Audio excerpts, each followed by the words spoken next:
E como que é o processo criativo de composição da banda, assim? Como, e o quanto isso mudou com a mudança de alguns integrantes ali? Porque como é que sempre foi e como que hoje é, assim, pra...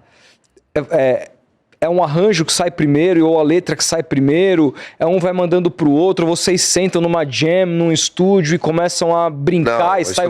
Isso a gente não faz mais. A gente nunca fez muito, né? Como é que é, assim? E quando eu era com o Oli na banda, ele fazia as músicas, música e letra, ou ele fazia uma base, mandava pra mim, eu escrevia a letra.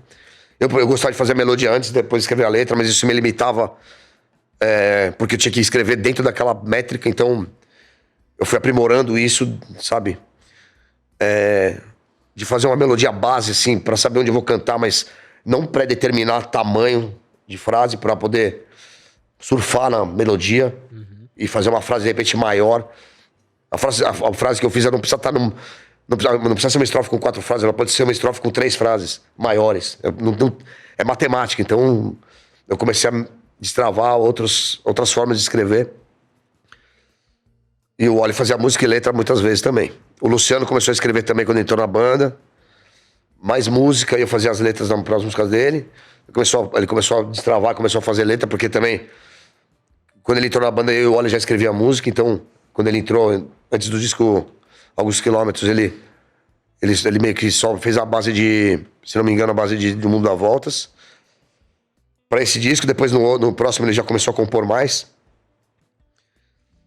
Desse sistema de jam, quando a gente entrou na gravadora, a gente fez esse sistema de jam aí, porque a gente precisava meio que entregar rápido o disco.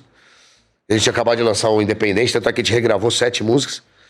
Já no segundo disco, no segundo da gravadora não, chegou a hora de recomeçar. O Luciano já escreveu mais. Desconfio, Sonhos e Planos, outras músicas. Teve o Koala também que ajudou. Né? Então... Koala escreveu do Reitinho. Escreveu alguns sucessos, né? Escreveu Um Minuto para o Fim do Mundo, é dele. E o Irreversível... Um Minuto pro Fim do Mundo é dele? É dele. A letra dele e a música do Oli. E aí, cara, hoje em dia a gente compõe, eu e o Luciano. Hoje em dia eu já faço diferente, como foi nesse disco, no Em Frente. Eu venho escrevendo várias coisas, tipo, sem melodia, sem nada. Pensamentos, coisas que... Às vezes eu tô vendo um filme, paro o filme, escrevo alguma coisa. De repente, coisas que a gente tá conversando aqui, mano, eu vou refletir, depois escrevo alguma coisa. Porra, já e depois eu mando pra ele. Depois eu mando pra ele, ele bota a música em cima, dá uma lapidada no texto. E ele faz assim, hoje em dia ele faz a música e letra já dele, né? E eu faço... as que ele faz minha, é mais ou menos isso que eu mando o texto pra ele, que foi nesse disco. Eu tenho feito bastante música, como eu fazia com o Oli, faço com o Fio agora. O Fio faz muitas bases, e eu pego as bases dele e começo a escrever em cima das bases dele. Então fica bem legal, tá bem variado o jeito de compor. E deu uma mudada, né, sonora, esse último disco, assim. Eu achei, cara. Achei um hardcore mais rápido. Mas as letras mais sincadas, assim. Não sei. Elas são cotidianas ainda, mas elas são mais... O CD parece um CD mais rápido, eu senti, assim. Sim, ele é... Não sei se é porque entrou o Daniel na bateria. Sim, faz toda a diferença. O Daniel e o Ali também são... Essa formação, ela consegue ser explorada de outra forma, né? Com bateria e baixo, você pode muito sincado, muito, e sem limites de criação. Então isso não limita a gente na hora de compor. Você pode fazer uma música pensando no que ele vai fazer no baixo, que é o que o Luciano vem fazendo. E o Fio também, quando eu faço as músicas com ele, o Fio é muito técnico, muito. Então destravou coisas na minha cabeça que, por conta desses caras que eu componho, então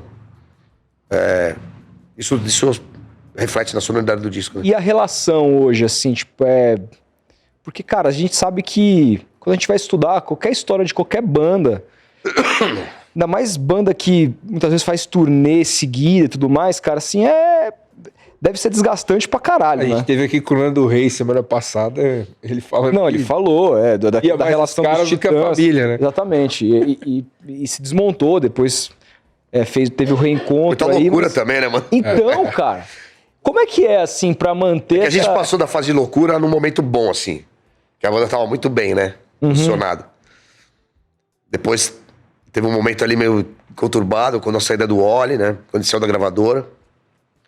Mas a gente também já tava mais adulto, cabeça mais no lugar, entendeu? Mais profissional. Hoje em dia a gente é uma banda completamente profissional. Assim, não digo no sentido da palavra de ser uma coisa mecânica, como você tinha perguntado antes. Uma empresa. Não isso. Não tô falando do administrativo. Do administrativo, sim, com certeza. Eu digo de ter o feeling de banda ainda. Sempre teve isso. De palco, mano. Banda no gás, no palco, curtindo o show. O isso, palco, mano, vocês são foda, mano. Isso a gente adora, Absurdo. tá ligado? A gente adora o palco. Eu e o Luciano, que somos mais velhos ali, é o que a gente linha de frente da parada, a gente tem muitas divergências, mas a gente contorna isso conversando, sabendo o melhor caminho, com argumentos, que é importante, uma relação de muito respeito. Já teve, lógico, discussões, sempre vai ter, mas a gente ninguém impõe nada, a gente... Você fala, não quero fazer isso, por que você não quer? Pô, fala aí, quero te entender. Daí a gente entra no consenso, às vezes acaba não concordando, às vezes ele não acaba aceitando uma parada que também não concorda, mas a gente leva a banda, no geral, de uma forma muito... com muito respeito e muito diálogo. Mas assim, quando eu falo profissional, que a banda tá... todo mundo sabe o que tem que ser feito e cada um explora o melhor de si. Sabe? E tipo... E sempre foram condições iguais pra todo mundo desde o começo, assim? Porque outras bandas tiveram problemas com isso, no começo, né? Foi, né? Depois foram saindo... Aí vai mudando um pouco. Mudando o quadro. Né? Entendi. E aí, assim, uma coisa que eu queria saber também é o seguinte. Eu vi você falando sobre a cena do Japinha lá no programa do Rafinha Bastos. E aí, como você já falou isso várias vezes... Eu nem vou te perguntar, mas eu queria te perguntar uma coisa que eu nunca tive que falar sobre isso, que é o seguinte. No dia que ele saiu, que vocês tiveram a reunião lá e tipo, ali ficou definido que vocês iam por um outro caminho, foi um dia que na sua cabeça era irreversível? Tipo, ou era algo que, mano, talvez seja um passo agora, mas que o futuro possa retomar e tal.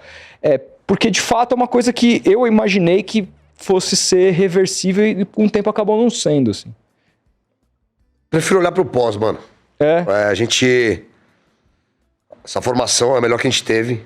Prefiro olhar de uma forma positiva e não que ficou pra trás, não, sabe? Formação atual, você disse? Formação atual, ela, mano... Puta, mano, Sentido de quê? De broderagem mesmo? Não, também, mas de execução, mano. Tipo, quando eu tô no palco, você... Isso é química, não é claro, um melhor que o outro, não, tá? Tipo futebol, velho. Bagulho, mano, encaixou de um jeito, cara, que... Sabe? Isso aí interferiu nas decisões da banda, né? Como eu te falei, eu e o Luciano que toma a linha de frente das coisas e é mais fácil lidar só com uma pessoa, entendeu? Então, quando acontece uma mudança desse peso, mano, acho que prefiro não olhar não pensar nisso, sabe? Deixa rolar.